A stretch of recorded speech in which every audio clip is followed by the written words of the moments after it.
खुलुमबाय रायजोफोर, दिनै फुंबिलिनि खौराङाव फिन खेबसेबाव बयखौ बरायनानै लाग्रोबाय। दासिमनि खौरांफोरा जाबाय। गिबि खौराङाव दङ हादोरनि थाखाय भारतीय रौनिया हानजायाव 24 बोसोर खामानि मावनानै आजिरा लाबाय तामुलपुर जिल्लानि कनक रामसियारिया। इन्डियान आर्मी हानजायाव थानानै बिमा भारत हादोरखौ सिबिनाय तामुलपुर जिल्लानि कनक रामसियारिया आजिरा मोनबाय। थांनाय 2002 मायथाइ समनिफ्रायनो इन्डियान आर्मियाव हाबनानै 24 बोसोर बिमा भारत हादोरखौ सिबिबोदोंमोन कनक रामसियारिया। बिथांनि आजिरा लानानै मोजाङै मोजां सफैफिननायखौ रंजा खुसियै बेरबेरि गामिनि रायजो राजाफोरा थांनाय सानखालि खाम, जथा, सिफुं लानानै हालो दैलो मोसानायजों दोलो नोगोरै बरायो। बेरबेरि गामि आफाद आरो लाइमोनफोरा ओंखारबोनानै आर'नाइ फालि होनानै खुलुमनाय आरो मान बावनायजों बरायो। मख'नाया गोनांदि भारतीय रौनिया हानजानि हाबिलदार कनक रामसियारिया जम्मु काश्मीराव थानानै सुथुरनि आखाइनिफ्राय बिमा हादोरखौ रैखाथि होनायाव गोबां बिहोमा होबोदों। बिथाङा सुथुरनि हेंथायै अपारेशन जानाय समाव गोबां खेब बाहागो लादोंमोन। ओनसोल आरो गामिनि रायजो राजाफोरा आजिरा लानानै फैनाय समाव गावखौ गाजा गोमजायै बरायनायखौ गोजोननायजों साबायखर बावो। लोगोसेनो फैबाय थानाय समाव रायजो आरो समाजनि गेजेराव थानानै संसार जालांनायनि बाथ्राखौ फोरमायथियो हाबिलदार कनक रामसियारिया। बर' सावथुन मुलुगनि मोनसे गोग्गाथाव आरो गोजोनथाव खौरां। बयजोंबो अनसायजानाय राजा नार्जारिनि दिथा होनायाव दिहुनजानाय सिंखाय सावथुना 2 एवार्ड मोननो हानानै बर' सावथुन मुलुगाव मोनसे गोदान रेकर्ड खालामदों। लोगोसे बर' हारिनि थाखायबो गोग्गाथाव खौरां होननानै मख'नांगोन। बेस्ट फिल्म एबा साबसिन फिल्म महरै मोननो हादों बिथांनि सिंखाय फिल्मआ दादा साहेब फाल्के फिल्म एवार्ड 2025 आरो 2026 आरो सैथो आरो खाना फोथायनायनि सायाव साबसिन फिचार फिल्म हिसाबै एवार्ड मोननो हादों। 30 एप्रिल 2026 आव मुम्बाइ वर्लीनि नेहरू स्टेडियामाव खुंफुंजानाय फिल्मियार इन्डिया फिल्म फेस्टिभेल 2026 आव मोननो हादों 2 एवार्डखौ सिंखाय सावथुननि जुनै। मोनसे गिख्रंथाव जाथाय। छत्तीसगढ़नि कांकेर जिल्लायाव मोनसे हरखाब IED बमा बेफ्रुनायाव जिल्ला रिजार्भ गार्ड DRGनि खमैबो 4 जवानफोरनि जिउ खहा जायो। कांकेर नारायणपुर सिमायाव माइनिं बोखारनाय अपारेशननि समाव सटेबेटिया पुलिस थानानि सिङाव थानाय हाग्रा ओनसोलाव बे जाथाया जायो। नक्सलिफोरजों दोनजानाय बेफ्रुग्रा मुवाफोरखौ संदाननो थाखाय बे अपारेशनखौ जागायनाय जादोंमोन। कांकेरनि पुलिस SP निखिल राकेशआ बिथाङा बुङो दि हानजाया जिल्लानि सिमानि साखाथियाव थानाय करसकदा ओनसोलाव खामानि मावगासिनो दंमोन जेब्ला IED बमाया बेफ्रुयो। 3 DRGनि जवान इन्सपेक्टर सुकराम वाटी, कनस्टेबल कृष्णा कमरा, कनस्टेबल सन्जय गटपाले बिथांमोना लोगो लोगो जिउ गोमायो। बस्तर रेन्जनि inspector general of police Sundarraj Pattilingam बिथाङा जाथायनि सायाव दुखु मोननाय फोरमायो। नक्सलिफोरजों दोनखुमानाय गोबां IEDफोरखौ थांनाय दानफोराव मोननाय जादोंमोन आरो गोबां गोहोम खोख्लैनाय जादों। नाथाय बे खेबाव बेफ्रुनाया होबथानाय समाव हरखाब बेफ्रुदोंमोन, जायनि जाहोनाव बे दुखुनांथाव जाथाया जादोंमोन होनना बिथाङा बुङो। गरेस्वरनि देहा बेंगुरा बिरोंमा गोनां फरायसा कौशिक देखानो गिबि मन्थ्रिया हुइल चेयार हरदों। बिसायख'थि फोसावदिंनाय समाव बिमानि खावलायनायखौ मान होदों गिबि मन्थ्रिया। सोलेरारि बेंगुराखौ नेवसिना मेट्रिक आनजादाव 63 जौखोन्दो बिबां लाना उथ्रिसारनो हादोंमोन गरेस्वर सवागपुरनि कौशिक देखाया। गुवाहाटीआव खामानि मावनाय बिफाया जोबोद खस्थ'नि गेजेरजों गुवाहाटीनि जानजियति जातीय बिद्यालयाव फरायहोदोंमोन कौशिक देखाखौ। थांनाय बिसायख'थि फोसावदिंनाय मोनसे मेलाव फरायसानि बिमाया गिबि मन्थ्रिखौ हेफाजाबनि थाखाय खावलायदोंमोन। गिबि मन्थ्रिनि बिथोनाव मैया BJP नेता मृदुल प्रीतम देखाया फरायसानो होफैयो गंसे हुइल चेयारखौ। बावैसो फोसावनाय मेट्रिक आनजादाव कौशिक देखानि उथ्रिसारनाय खौरांखौ मोननाय लोगो लोगोनो गिबि मन्थ्रिया दैथायहरो गंसे हुइल चेयार। लोगोसेनो फैबाय थानाय समावबो फरायसानो गिबि मन्थ्रिया मदद खालामलांगोन होनना खोथा होयो BJP दैदेनगिरि मृदुल प्रीतम देखाया। दिनैसिमबो साहा खामानि मावग्राफोरनि जेंनाया सुस्रांजायाखै। बिसोरो गावनि मोननांगौ दाबिखौ मोनफ्रोमबो बुब्लियावनो जुजिनो गोनां जादों। बेबादिनो बावैसो सिगां जरहाटनि तिताबराव सोमावसारनायखौ नुनो मोन्दों। अजद होनाय बादिब्ला तिताबरनि दप्लां साहा बागाननि सामलाय आफादा गोबाव समनिफ्रायनो मावदांसाफोरखौ सोबख'नानै दोनबोगासिनो दं। से मे खालि लेबार डेआवबो स्टेट मेनेजमेन्टआ मावदांसाफोरनि मजुरिखौ खमायदोंमोन, जायनि जाहोनाव मावथिफोरा रागा जोंखांनाय फोरमायदोंमोन। सनिबारखालि रोजा रोजा मावथिफोरा गावसोरनि होनांगौ रांखौ नागिरनानै लामायाव ओंखारबोनानै सोमावसारदों आरो साहा बागाननि मावख'खौ बेंखननानै दुंहाव थासारि सोमजिहोदोंमोन आरो धरना होगासिनो थानाय साहा मावथिफोरा गावसोरनि मोननांगौ मोन्थाइ आरो मुलाम्फाखौ दाबि खालामनायजों लोगोसे बागान सामलायगिरि सुरेन्द्र तिवारीखौ सोलायनो दाबि खालामो। लोगोसे बागान बिबानगिरिफ्रा लेबार डे मजुरिखौ होनांगौ होननानैबो दाबि खालामो। सासे सोमावसारग्रा मावथिया बुङो दि बागान बिबानगिरिफ्रा जोंखौ सोबख'गासिनो दं। जों बागानाव फैयो नाथाय रां मोना। जुदि बिसोर जोंनो रां होआब्ला अब्ला बागानाव फैनायनि जेबो ओंथि गैया। गुबुन सासे मावथिया बुङो, जों जोंनि बेरामफोरनि थाखायबो जेबो सुबिदा मोना। जोंनि आखायाव रां दोनथुमनाय गैया मानोना जोंहा जोबोद खम बेथन मोनो। बेनिखायनो जों बेराम जायोब्ला माबोरै फाहामथाय लानो हागोन आरो गावनि गथ'फोरखौ माबोरै सोलोंथाय होनो हागोन बेफोरबादि अजद गोनां बाथ्रा बुंदों सोमावसारगिरिफ्रा। UN एकाडेमि क'क्राझाराव मैया रिबकनि 2026 इं मायथाइनि मेट्रिक आरो हायार सेकेन्डारि आनजादाव मोजां जौखोन्दो लानानै उथ्रिसार जानाय फरायसाफोरजों लोगोसे UN एकाडेमि बर्डजों खुंजानाय मेट्रिक मक टेस्टआव बयनिख्रुइबो बांसिन नाम्बार लाखिनो हानाय फरायसाफोरनो हामलायथि होनाय आरो साबसिनै उथ्रिसारनो हानाय फरायसानो मान होनाय एबा बान्था होनाय जायो। बे हाबाफारियावनो आलासि महरै बाहागो लायो दुलाराय बर' फरायसा आफादनि सामलायथ' आफादगिरि खोरोमदाव औवारि बिथाङा। हाबाफारियावनो बाहागो लाबावो आथिखालनि आसामनि मन्त्रि इउजि ब्रह्म, डक्टर दैमासा दैब्रां मुसाहारि बिबुंगोरा क'क्राझार मुलुगसोलोंसालि, doctor Adaram Basumatary, principal girls college क'क्राझारनि डक्टर सिराथि सोरगियारि, बिबुंगोरा जनता कलेजनि एस'सिएट प्रफेसार आरो बिष्णु ब्रह्म लोगो बिबुंगोरा बिबि किशन फरायसालिमानि, लोगोसे दुलाराय बर' फरायसा आफादनि लोगो सोलोंथाइ नेहाथारि बिश्वजित नार्जारि बिथाङाबो बाहागो लाफायो। उदालगुरिनि डिमाकुसियाव गोदानै फसंबाय गंसे बिगियान आयदानि फरायसालि नर्थ इस्ट स्कलार एकाडेमि मुंनि। डिमाकुसि ओनसोलनि थाखाय गोजोनथाव खौरां लाबोबाय north east scholar academia. Bharat उदांस्रिनि 78 बोसोरनि उनाव गंसे गावारि बिगियान आयदानि जौसिन फरायसालि गायसननो हानाया गोजोननाय लाबोदों। डिमाकुसियाव उदालगुरि जिल्लानि सिङाव थानाय डिमाकुसि हालामाव गंसे गोजौ थाखोनि बिगियान आरो आरिमु आयदानि सेनियर सेकेन्डारि फरायसालि गायसननायखौ मैया बेखेवबाय। गोजौ सोलोंथाइ गोनां सुबुंफोरनि नाजानायाव गोबां नाजाथाबनायनि गेजेरजों गायसनजानाय बे नर्थ इस्ट स्कलार एकाडेमियाव बिगियान आरो आरिमु आयदानि सायाव सोलोंथाइ लानो हागोन। मैया बे नर्थ इस्ट स्कलार एकाडेमिखौ बेखेवना होयो 32 नं बेरगाव बियाबनि MCLA दावबायसा बर'आ। बे बेखेवनाय बुब्लियाव ओनसोलनि गोबां सोलोंथाइगिरि, फोरोंगुरु, समाज सिबियारि, फरायसा, दैदेनगिरि, मेलेमजिबिफोरा बाहागो लायो। मख'नो गोनांदि बिगियान आयदानि फरायसाफोरनो बायदि बायदि बादायारि आनजादनिबो कचिं होनाय जागोन होनना फोरमायदों गोरायुं सामलायगिरि तरुन मुसाहारिया। गरेस्वर, महिरिपारा, नावकाटा, बगामाथि फोनांजाब राजा लामाया गोबाय जाजोब्बाय। फरायसा, गोरबोआव थानाय बिमा, फालांगियारि आरो सरासनस्रा साइकेल सालायगिरि रायजो राजाफोरा लामाजों हान्थिनो जेंनायाव गोग्लैदों। रावबो लामाखौ बानायनायनि जेबो गोथों बिथांखि गैया। राजखान्थिगिरिफोरनि गेजेराव हाब्रु सारलायनाय बानबुंथाइल'सो सोलियो लामाखौ लानानै। गोजान लामा हान्थिग्राफ्रा सानावनो सांग्रेमा नुयो। गोबां सातजाला खैफोदजों मोगा-मोगि जानाङो। महिरिपारा, नावकाटा, बाङालिपारा, सुख्लाय, बगामाथि आरो निदुवा ओनसोलनि रायजो राजाफोरा बे राजा लामाजों गोबां जाब्रबथायजों खैफोदाव गोग्लैदों। साइकेल, बाइक, रिक्साजों दावबायनाय सुबुंफोरा बे समाव रायजो राजाफ्रा गिदिर सोंलु, सोर माब्ला फाहामगोन बे लामाखौ? गरेस्वर, महिरिपारा, नावकाटा, बाङालिपारा, बगामाथि लावखार ओंखाम जाग्रा थिलि फोसाबनाय राजा लामाखौ सोर मावफुंगोन? माब्ला बे लामाखौ मावफुंगोन उननि समासो फोरमायसिगोन।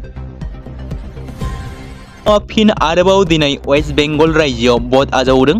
गोख्रों रैखाथि थिसननायनि गेजेरजों सोनाब बंग एबा वेस्ट बेंगलनि खोला 24 नं परगना जिल्लानि मोननै बिधानसभा बियाबनि मोन 15 बुथ मिरुफोराव दिनै फुंबिलि 7 रिंगानिफ्राय भट होनाया जागायदों, जेराव बिसायख'थि आय'गआ थांनाय 29 एप्रिल खालाराव माखासे जायगायाव भट थुनायखौ दोनथ'दोंमोन आरो दोनथ'नाय भट मिरुफोराव दिनै बिसायख'थिखौ खुंफिनो।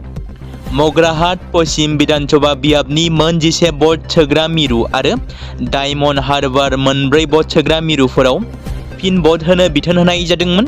बे बिथोन होनाय लेखायै भट होनाया दिनै मोनाबिलि 6 रिंगासिम सोलिबाय थागोन। बिसायख'थि आय'गनि मावख'गिरिया फोरमायनाय बादिब्ला बिसायख'थिनि बिथोना मोननै बियाबनि रिटार्निं अफिसार आरो नोजोर होगिरिफोरनिफ्राय मोननाय रिपर्टिं आरो गुबै थासारिफोरनि सायाव बिथा खालामनानै होनाय जादों। चिरां जिल्लायाव सोमजिदों खास्रि बिस्रि बुथारनाय जाथाय। चिरांनि बिजनी बर' बाजार थुरिबारि गामियाव सुकुर बसुमतारी मुंनि सासे सुबुङा गावनि बिसिखौ गोबौ हाथियारजों गाग्लोबना जिउ फोजोबदों। मिथिनो मोननाय बायदिब्ला हरनि 12 रिंगासो समाव जौ फेनानै सुकुर बसुमतारीया गावनि असे बिसिखौ गोबौ हाथियारजों गाग्लोबना जिउ फोजोबदों। मख'जाथावदि बेबादि इनाय बुथारनाय जाथाया माब्लाबा माब्लाबा गुबुन गुबुन जायगाफोराव सोमजियो। बेबादिनो जोंनि बिटिसिआव सोमजिदों दुखुनांथाव आरो सोंखारि जाथाव जाथाय, जाय जाथाया बर' समाजनि। मिथिनो मोननाय बादिब्ला चिरां जिल्ला बिजनी मंगलियान थुरिबारि गामियाव फिसायनि सिखाजों दाननायाव बिसिनि जिउ खहा जानाय जाथाया गासै बर' समाजावनो दुखुनि थासारि लाबोदों। नाथाय बेबादि जाथाया बोरै जानो मोनखो? सुलुंनिफ्राय मिथिनो मोननाय बायदिब्ला फिसाया गोबां जौ लोंनायनि थाखायनो बेबादि जाथाया जानो मोनदों होनना मिथिनो मोननाय जादों। जेराव जौ फेनानै 55 बोसोर बैसोनि सुकुर बसुमतारी मुंनि सुबुङा गावनि बिसि 44 बोसोर बैसोनि सबिता बसुमतारीखौ सिखाजों दानथारो। बे जाथाया बिजनी थानानि सिङाव थानाय मंगलियाननि थुरिबारि गामियाव हरनि समाव जादों। जाथायनि उनाव दायनिगिरि सुकुर बसुमतारीखौ पुलिसा हमनानै लांबाय होनना बे समाव मिथिनो मोनदों। जबलपुरनि क्रुइज जाब्रबथायनि बिमा फिसानि जोबोद दुखुनांथाव जाथाया एबा नुथाया समाजारि बिजोङाव गोसारदों। जाय जाथाया मध्य प्रदेशनि जबलपुराव सोमजिदोंमोन। नर्मदा दैमायाव हरखाबै गिख्रंथाव बारहुंखानि जाहोनाव खारनाय गंसे क्रुज नावा दैमायाव गोग्लैलांदोंमोन आरो जाब्रबथायनि समाव क्रुजआव गाखोनाय सा 29 सुबुंफोरा जाथायजों मोगा-मोगि भुगिनांनो गोनां जादोंमोन। रिपर्टनि बादिब्ला बे जाथायाव सा 9 सुबुंनि जिउ खहा जाबाय आरो दासिम सा 15निफ्राय लानानै सा 18नि गेजेराव बांसिन सुबुंफोरा गोमानानै दंमोन। दा बिथांमोनखौ थैनाय थासारियाव बोखांनो मोनो आरो माखासेखौ दासिम देहा फाहामसालियाव गोब्राब थासारियाव फाहामथायगासिनो दं। बेराफारसेथिं मध्य प्रदेशनि जबलपुरनि बरगी डैमनि क्रुइज जाब्रबथायाव लाइफ जेकेट गानसेयावबो बिमाया फिसाज्लाखौ बिखायाव गोबानानै लाना अबथिरा थैनांनायनि जोबोद दुखुनांथाव जाथाया ससियेल मिडियायाव गोसारदों आरो सावरायजादों। हरखाबै बोथोरा जोबोद गाज्रि जानानै बार बारनायाव दैनि दोहौआव क्रुइजआ गोदोनायाव जाथाया जादोंमोन। जायनि जाउनाव गोबां क्रुइज दावबायारिफोरनि अबथिरा जिउ गोमायो। बेनि गेजेरावनो बिमा फिसा गोबाख्रबनानै थैनाय नुथाया बयनिबो गोसोखौ गाबखांहोदों। गसाइगावनि चौधुरी घाटआव आखाइजों बानायनाय हाथियार मोनदों। लोगोसे सानै सुबुंखौ एरेस्ट खालामदों। हाथियार बोखांनो मोननायजों लोगोसे सानै सुबुंखौ एरेस्ट खालामनाय नुनो मोनदों। मिथिनो मोननाय जादोंदि गंसे बैसां न'निफ्राय हाथियारखौ बोखांनो हायो। जेराव थालिर बागान गेजेराव थानाय बैसां न'आव आखाइजों बानायनाय सिलाइखौ बोखांनो हायो पुलिस बिफाना। बेजों लोगोसे सोमोन्दो थानाय राजा नार्जारी मुंनि सुबुंनि थालिर बागानाव खामानि मावग्रा सानै सुबुंखौ पुलिसा हमनानै लाङो होनना मिथिनो मोननाय जादों।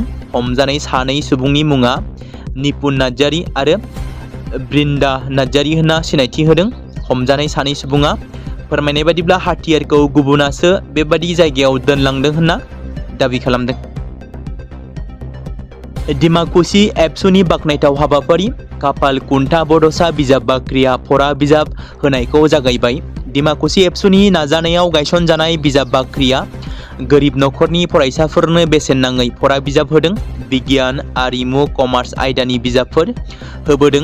बेबायदिनो अदालगुरि जिल्लानि सिङाव थानाय डिमाकुसि दखरा एबसुआ गोरिब थाखोनि फरायसाफोरखौ मदद खालामनो जुनै थांनाय 2006 मायथाइनिफ्राय मेट्रिक आरो ओइचएसनि नैथि बोसोरनि फरायसाफोरनो बेसेन लायालासे बोसोरफ्रोमबो फरा बिजाब होबोदों।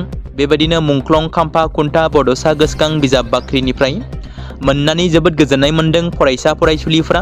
देग्लायबो आरिमु एबा आर्ट्स, कमार्स आरो बिगियान आयदानि 10 आरो 12 थाखोनि बिजाबफोरखौ बेसेन लायालासे राननानै बाख्नायथाव खामानि मावदों।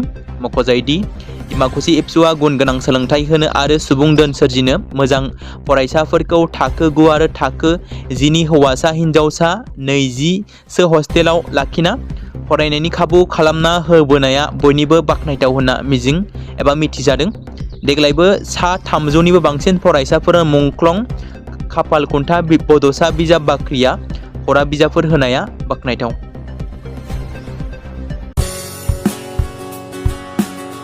बे समाव मोनसे गोजोनथाव खौरां। क'क्राझार जिल्लानि सिङाव थानाय बड'लेण्ड एकाडेमि सेनियर सेकेन्डारि स्कुला लानानै फैदों बिटिसि हालामनि थाखाय मोनसे गोजोनथाव खौरां। 2026 आरो 2027 सोलोंथाइ बोसोरनि थाखाय क'क्राझार तिनिआलिनि हल्टुगाव आउटपस्टआव थानाय बड'लेण्ड एकाडेमि सेनियर सेकेन्डारि स्कुला फार्स्ट इयारनि थाखाय प्रि एडमिशन एबा जेबो बेसेन होनाङालासे मुं थिसननाय आरो फर्म गथायनाया दासान्दि सोलिगासिनो दङ आरो बेनि गेजेराव देग्लायनि मेट्रिक आनजादाव 100आव 75 जौखोन्दोनि गोजौआव जौखोन्दो लानानै उथ्रिसार जानो हानाय साबा फरायसा एबा बिजाथिफोरनि थाखाय आबुङै जेबो बेसेन होनाङालासे मुं थिसननो आरो फरायनो थाखाय खाबु होनाय जादों आरो बेनि अनगायैबो बोसोरै फरायसा आरो फरायसुलिफोरखौ लानानै EBS ट्रिप एबा सोलोंथायारि दावबायनायखौ लानाय जायो। मख'जाथावदि बे बड'लेण्ड एकाडेमि सेनियर सेकेन्डारि स्कुलाव आर्ट्स स्ट्रिमनि थाखाय आयदा हिसाबै इंलिश ML बड', political science education, history, economics, advance बड' गासैबो आयदाखौ मोननो हागोन आरो बे सेकेन्डारि स्कुलाव इंराजि आरो बर' बिजोङा थागोन। मोजां सोलोंथाइ लानायनि अनगायैबो बड'लेण्ड एकाडेमि सेनियर सेकेन्डारि स्कुलाव उफ्रा सोलोंथाइ हिसाबै एनभायरनमेन्ट फिल्ड स्टाडि बायदिखौ लानानै सोलोंथाइ लानो हागोन। बेनि अनगायैबो बे फरायसालियाव हौवासा आरो हिन्जावसाफोरनि थाखाय आलादा आलादायै हस्टेलनि खाबुफोर होनाय जादों। बेनि थाखाय नोंथांमोना आबुङै मिथिबावनो थाखाय एबा थोंजोङै फोनांजाब खालामहर 9101488399 जानबुं नम्बराव।